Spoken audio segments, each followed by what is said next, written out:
शिक्षक समन्वय संघाच्या वतीने या ठिकाणी आपलं आंदोलन सुरू आहे। आता इथे जगदाळे सर आपल्या नेतृत्वाखाली आंदोलन होत आहे सगळ्यांचं। आता सगळ्या नेत्यांची मी नावं एकत्र तर राहून जाईल बरं का। त्यामुळे सर्व शिक्षक समन्वय संघाचे पदाधिकारी राज्यात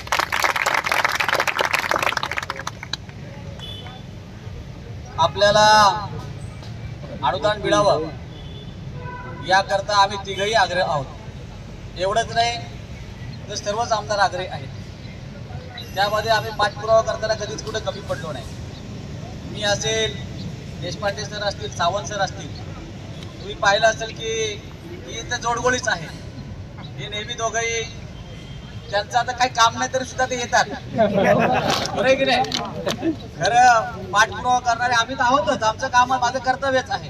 पण तरी सुद्धा आपल्या शिक्षक बांधवांना न्याय मिळावा याकरता ही दोन माणसं सातत्याने मंत्रालयामध्ये येत असतात। मागच्या जून महिन्यापासून जसा आपला टप्पा वाढलेला आहे की नाही, 20 टप्पे असेल, 40 असेल, 60 पर्यंत गेलो। त्यानंतर पुढचा टप्पा वाढावा याकरता मागच्या पावसाळी अधिवेशनामध्ये केसरकर साहेबांनी एक दिवस अगोदर घोषणा केली की आपण दिवाळीमध्ये बघू, म्हणजे दिवाळी झाल्यानंतर हिवाळी अधिवेशनात बघू। हे साक्षीदार आहेत, मला वाटतं जामनिक सर साक्षीदार आणि 4-5 लोक साक्षीदार आहेत। अधिवेशन संपायच्या 2 दिवस अगोदर मी स्वतः तर माझ्या डोळ्यात पाणी आलं होतं, हे यांनी पाहिलं होतं। आणि मी त्या आपल्या विधान भवनाच्या पायऱ्यांच्या खाली इथं ते हे बसणार काका तुम्ही होते ना, माझ्या डोळ्यात पाणी आलं होतं की काहीतरी केलं गेलं पाहिजे। जरी हे विधान भवनामध्ये घोषणा झाली असेल तर हा निर्णय बदलवायचा, आणि तो निर्णय बदलवण्यासाठी त्यावेळेला या दोघांनी सुद्धा, बाकी आपले आमदार होते त्यांनी सुद्धा प्रचंड मेहनत घेतली। माननीय एकनाथजी शिंदे साहेबांना त्यावेळेला आपण सांगितलं की साहेब आपण शब्द दिला आहे तो आपण शब्द पूर्ण करावा। त्यावेळी काय करायला पाहिजे, म्हणजे केसरकर साहेबांनी काल अशी घोषणा केलेली आहे। तर तुम्ही आज संध्याकाळच्या मंत्रिमंडळाच्या बैठकीमध्ये विषय घ्या आणि तशी दिलेल्या शब्दाची घोषणा करा। मला काय बोलायचं, तो कागद त्यांच्याकडे दिला आणि तो कागद ते घेऊन संध्याकाळच्या वेळेला त्यांनी चर्चा केली आणि दुसऱ्या दिवशी केसरकर साहेबांना आमच्या सभागृहामध्ये विधान परिषदेमध्ये त्यांना शब्द दिला त्यांनी की आपला हा आदेश लवकरच आपण काढू आणि हिवाळी अधिवेशनामध्ये त्याची 1 जून 2024 पासून आपण अनुदान डिक्लेअर करत आहोत आणि त्याची तरतूद आपण पुरवणी मागणीमध्ये करू असं त्यांनी त्या ठिकाणी डिक्लेअर केलं। आणि त्यानंतर 14 ऑक्टोबर 2024ला शासन आदेश काढला।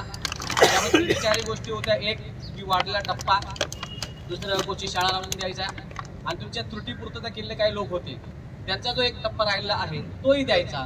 असे पैसे वगैरे सगळे मंजूर करून त्याने तो शासन आदेश काढला आणि त्यानंतर आपल्याला हिवाळी अधिवेशनामध्ये होईल एवढी अपेक्षा होती, त्याही वेळेला झालं नाही।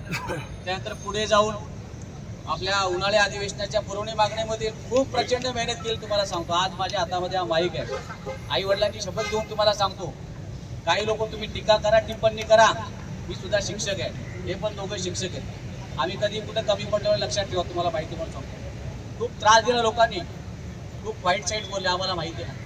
पण आम्ही काय ठरवलं होतं की नाही, आपला शिक्षक राज्यातला 2-4 लोकांसाठी कशाला आपण हे करा, आम्ही कधी त्याकडे लक्ष दिलं नाही। पण अधिवेशनात जरी झालं नाही तरी त्यानंतर सुद्धा पाठपुरावा करत राहिलो। मी आणि भाऊ, त्यांना माहिती आहे, एकनाथ शिंदे साहेबांकडे गेलो, साहेब तुम्ही शब्द दिला होता, आपण इलेक्शनच्या अगोदर आपण बोललो होतो हा विषय आपण करायला पाहिजे। देवेंद्र फडणवीस साहेबांना भेटलो, साहेब आपण शब्द दिला आपण करायला पाहिजे। शिंदे साहेब बोलले ज्ञानेश्वर काय करायला पाहिजे, म्हटलं साहेब जर पैशाची तरतूद नसेल तर आम्ही सुचवलं की तो पैसा परावर्तित करा, तो जर करता येत नसेल तर तुम्ही एप्रिल, मे, जून या 3 महिन्याचा पगार त्या पुरवणी मागणीमध्ये पुढचं तुम्ही टाका। बरं किती पैसे लागतील, तर ते आपल्याच लोकांकडनं कॅल्क्युलेशन करून घेतलं होतं आपण की बाबा ते कॅल्क्युलेशन मला पाठवा, आणि ते कॅल्क्युलेशन त्यांना मी दिलं।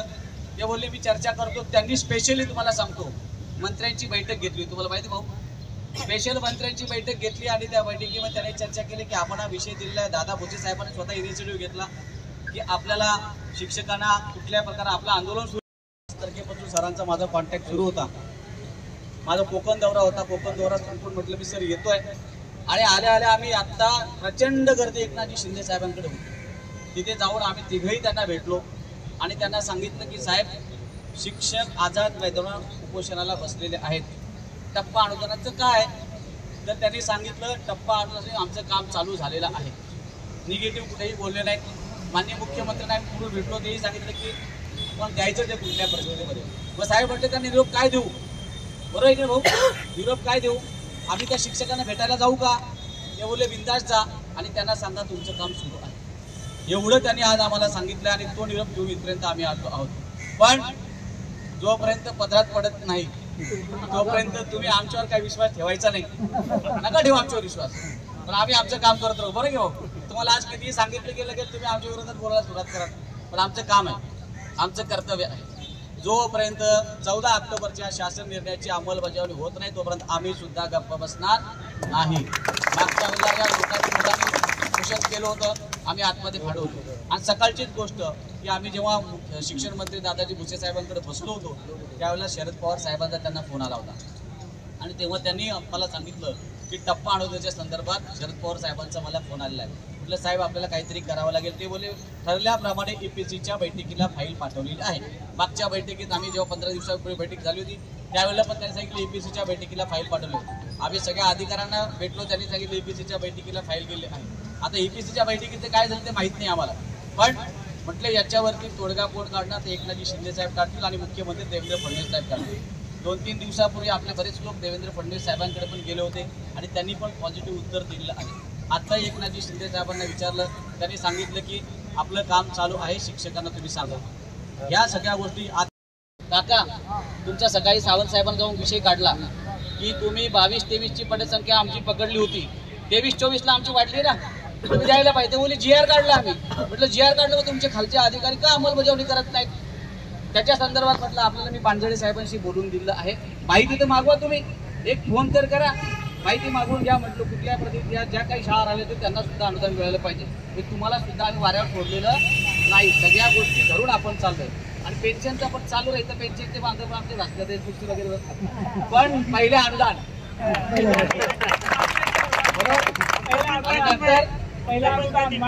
पेन्शन तुम्हाला पण मिळाले पाहिजे. याचा पण विचार आम्हाला भविष्यात करायचा आहे. म्हणजे ह्या येणाऱ्या 2-4 वर्षामध्ये सगळ्या शाळा कशा 100% येतील याचा आम्ही तुम्हाला फक्त 20% अनुदान देऊन वाऱ्यावर सोडणार नाही. पुढे आम्हाला जाऊन तुमच्यासाठी काम करायचं मित्रांनो, आणि आम्ही निश्चितपणे करतोय. कारण एक शिक्षक आमदार तर आम्ही आहोतच, आमचं कर्तव्यच आहे, पण एक शिक्षक म्हणून आपल्या शिक्षक बांधवांच्या व्यथा लक्षात घेऊन सातत्याने आपण काम करतोय. निश्चितपणे आम्ही सरकारमध्ये असलो तरी माझं मागच्या अधिवेशनाचं तुम्ही भाषण बघा, त्यावेळेला प्रत्येक ठिकाणी कुठेतरी मला काही तर सत्तेतले आमदार बोलले तू सत्तेत आहेत त्या विरोधात आहेत. आमच्या शिक्षकांसाठी आम्ही बोलणारच, बरोबर आहे की नाही. आमच्या शिक्षकांसाठी आम्ही बोलणार, त्यांना आम्हाला न्याय मिळवून द्यायचं आहे, आपण द्यावं. कारण त्यावेळेला आपल्या 2-4 शिक्षकांनी आत्महत्या केल्या होत्या, ही खूप दुर्दैवाची गोष्ट होती. त्याच्यावर बऱ्याचशा गोष्टी त्या ठिकाणी चर्चेला, पण तुम्ही माझी प्रत्येक बाईट बघा, भाऊची बघा, सरांची बघा, प्रत्येक ठिकाणी आम्ही तुम्हाला तुमच्या सोबत असल्याचाच पुरावा त्या ठिकाणी दिला. मित्रांनो थोडंसं आम्ही काम करत असतो, आम्ही तिथे जातो.